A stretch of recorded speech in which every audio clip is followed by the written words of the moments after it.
কথায় আছে সময় থাকতে সময়ের মূল্য এবং দাঁত থাকতে দাঁতের মর্ম বুঝতে হয়, না হলে পরে আমার মতো পস্তাতে হয়। চলুন ডেন্টিস্টের কাছে জানা যাক আমার দাঁতের অ্যাকচুয়ালি সমস্যাটা কি। আমি ডাক্তার আশিস রায়। আমি বিডিএস কমপ্লিট করেছি রাজশাহী মেডিকেল কলেজ থেকে। পোস্ট গ্রাজুয়েশন করেছি বাংলাদেশ মেডিকেল বিশ্ববিদ্যালয় সাবেক পিজি হসপিটাল থেকে।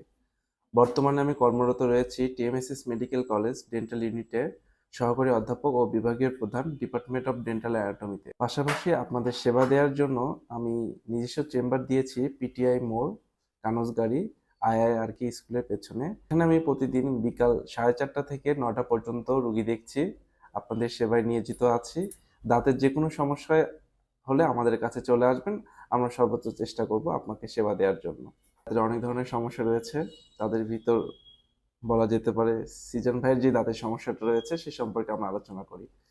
সিজন ভাইয়ের দাঁতের গোড়াতে প্লাক অ্যান্ড ক্যালকুলাস জমেছে।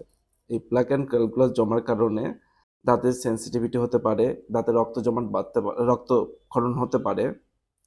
এই 6 মাস পর পর আমাদের স্কেলিং করা উচিত এই প্লাক অ্যান্ড ক্যালকুলাস রিমুভ করার জন্য।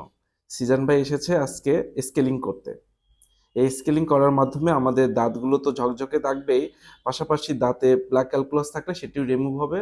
এবং প্লাক ক্যালকুলাস আমাদের উচিত 6 মাস পর পর রিমুভ করা, যেটাকে আমরা বলছি স্কেলিং। স্কেল একজন ডেন্টাল সার্জনের কাছে প্রতি 6 মাস পর পর রেগুলার চেক আপের পাশাপাশি স্কেলিংটা করা জরুরি। স্কেলিং করলে আমাদের কি কি উপকার হয়?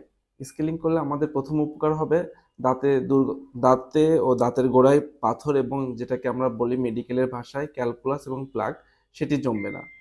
দাঁতের মাড়ি থেকে রক্ত পড়বে না। দাঁতের সেন্সিটিভিটি গ্রো করবে না। অবাঞ্ছিত যে কালো দাগগুলো থাকে সেটিও থাকবে না। এক কথায় দাঁতগুলো ঝকঝকে দেখাবে। তো যাই হোক, সবই শুনতে পারলেন। আপনাদের মধ্যে যদি কারো এই রকম সমস্যা হয়ে থাকে অবশ্যই আশিস ভাইয়ের সঙ্গে দেখা করবেন এবং তার চেম্বারে অবশ্যই যাবেন।